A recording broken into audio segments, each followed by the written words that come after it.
What do you say about a furry little creature that was petite in stature, but had a lion's heart and an angel's soul? How do you describe the almost 11 years of happiness he filled our lives with daily? I mean, where do you start?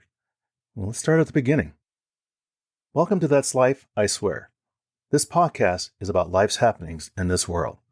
Happenings that conjure up such words as intriguing, frightening, life-changing, inspiring, and more. I'm Rick Barron, your host. That said, here's the rest of this story. So full transparency here, this episode has been in the works since March of 2023.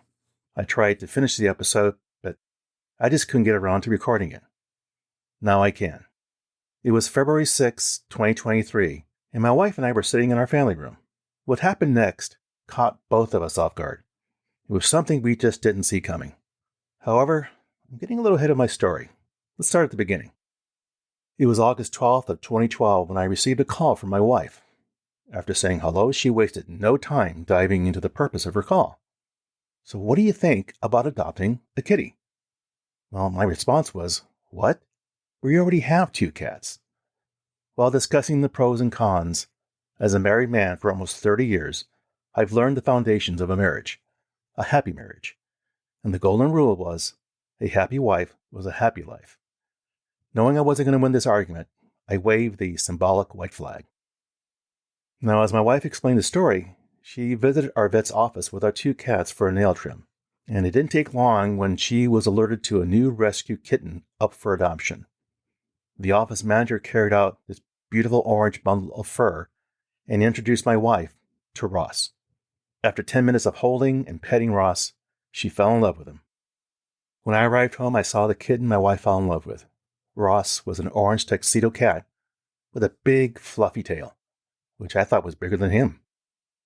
As the story was explained to me that evening, my wife said that the vet's grandson found Ross, his siblings, and the mother cat behind a large dumpster. The young boy could see that Ross was in ill health. Seeing this, he wasted no time and quickly gathered Ross, his entire family, and brought them to his grandfather's office. The vet was able to determine an approximate date of birth for Ross. Turns out he was born around May of 2012. Now, how the vet figured that out was beyond me, but hey, he's the doctor. We've been going to our vet for over 35 years now, and he's treated our pets with visits dealing with required vaccines, emergencies, operations, and even when we had to put them down. I've always found him as your typical country doctor, whose bedside manner reflects years of experience dealing with all creatures, great and small. Our vet style is not that you're not a customer, but your family. He doesn't have you come in, do a quick analysis, and then gives you the bill.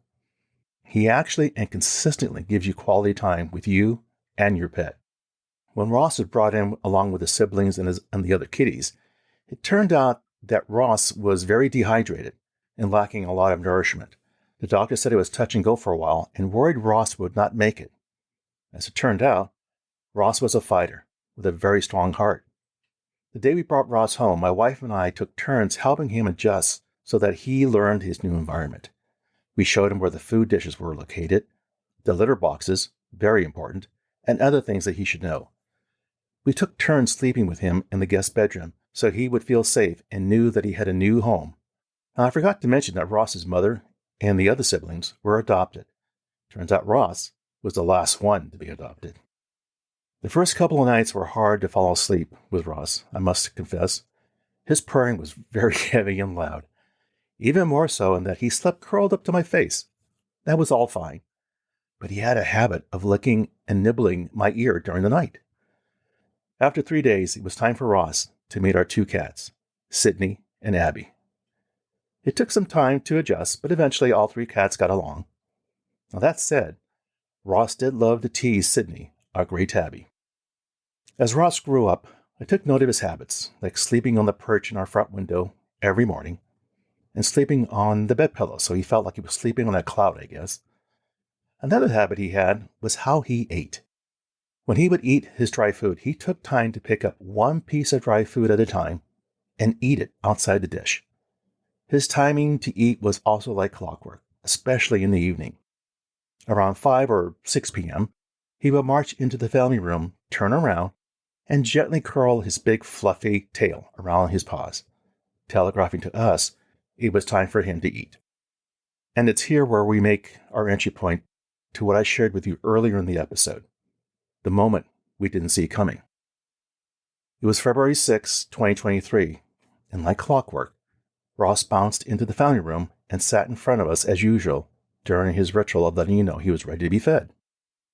This time, when he turned around, we saw that he had a very severe nosebleed. Without hesitation, we packed Ross into his carrying bag and drove to our local vet emergency clinic. It was about 2 hours before we could speak to a vet to find out what was wrong with Ross.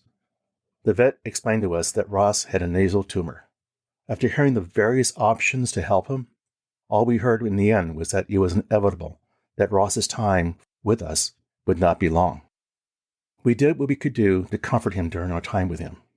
It just tore our hearts out watching him battle the nasal tumor, as his nose was stuffed with blood and tumor pressure was impacting his eyes and breathing. We could hear his nose making a very subtle nasal sound as he tried to breathe. The nasal tumor was causing him great difficulty to sleep. There were moments when Ross was standing up with his head bobbing downward, as if he was trying desperately to find a comfortable position to breathe. And I mean, nothing was working to bring him comfort. Nothing. Our family vet did say that if Ross kept eating and drinking water, that was a good sign, but it would not prevent what was coming. Not eating and drinking water for days told us his time was ticking away.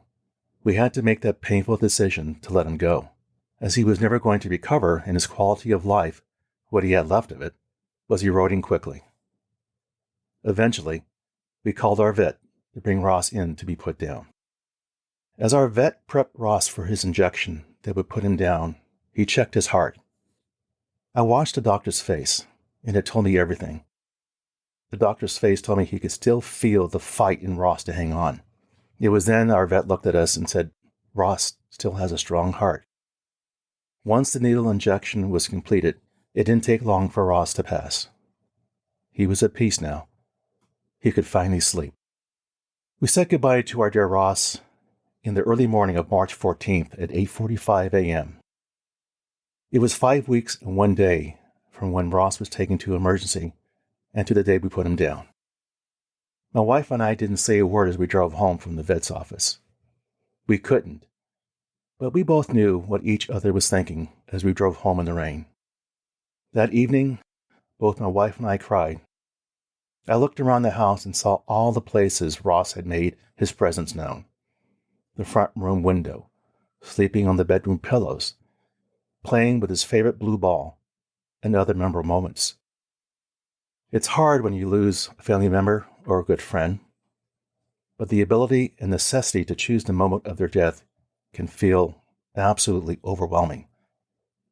Euthanasia, or assisted suicide, is rare and often illegal in human medicine, and yet it's a common end to the lives of our animals, relieving suffering of a terminal condition. The Greek meaning is good death, which to me sounds like an oxymoron. As I watched Ross being put down, I was fighting whether we were doing the right thing. Yes, we were, but it was hard. Damn hard. It was difficult to watch for me because I was anticipating the end. I know Ross knew he was loved, and we did our best. During the day, the pouring rain was joined by powerful winds. The power of the winds was so great that our electrical power went off around 1 p.m. I had a glass of scotch to try to ease my pain, but it did no good. Thinking back to the early morning after Ross had been given the injection, I couldn't help seeing his eyes somewhat open. I wasn't thinking rationally, as I thought maybe he might surprise us and wake up. Maybe this was just a bad dream. It wasn't. It was a harsh reality to swallow. I decided to take a nap while still fighting back the tears. We went through the night with no electrical power, but we were able to muster up some dinner, thank God, because we had a gas stove. During our dinner by candlelight, my wife and I shared fond memories of Ross. My wife commented that Ross probably caused the win, as he had the heart of a lion and wanted the world to know he was leaving for heaven. We both laughed. Small as he was, all 7.5 pounds of him, he was my anchor. He made me calm without really trying. He'd walk into a room, sit before you as he would circle his bushy tail around him and make you smile. Always. Our vet was very respectful in handling the final minutes with Ross. As the vet prepared to inject the solution that would take our dear Ross to a final sleep, I could see the vet was holding back the tears. Here was a cat he had spent time saving and returning to a strong life. He helped our Ross initially come into this world and did the same in the end when he had to leave it. The following morning of Ross's passing, I went outside to pick up the morning paper. As I dusted off the paper and unfolded to read the local news, I happened to look up into the sky. There I saw a beautiful bright crescent half-moon, and just to the upper right of the moon was a bright star. There were no other stars around. Silly as this may sound to you, in my heart, it was Ross telling me he made it to heaven. I know he was telling my wife and I thank you for loving him, and that life would move on, as it always does and must. I smiled. That's my boy, our cat with the iron heart. A week later, next to our peach tree, was a single tulip that just blossomed. Its color, yes, was orange. Apparently, Ross stopped by to say thank you again and left us something to keep in our garden. What can we learn from this story? What's the takeaway? Knowing you must decide to release your pet is difficult, while knowing nothing can be done to stop it. The odds are against you, period. I mean, it's like a broken egg that can't be unbroken. We didn't want to cheat Ross or us of more quality time if possible. Looking back, I doubted myself and the decision we had made. I felt I had failed.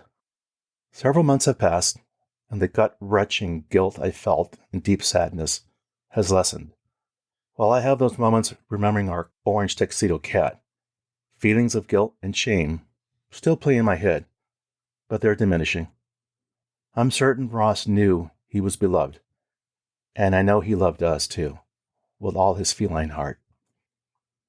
I'll always think of Ross with love, and I will not focus on how he died, but rather on how he lived, and all his magical, purr-filled, funky pod days. We'll miss you, Ross, and we love you. Well, there you go. That's life, I swear. For further information regarding the material covered in this episode, I invite you to visit my website, which you can find on either Apple Podcasts or Google Podcasts for show notes, calling out key pieces of content mentioned and the episode transcript. As always, I thank you for listening and your interest. Be sure to subscribe here or wherever you get your podcasts so you don't miss an episode. See you soon.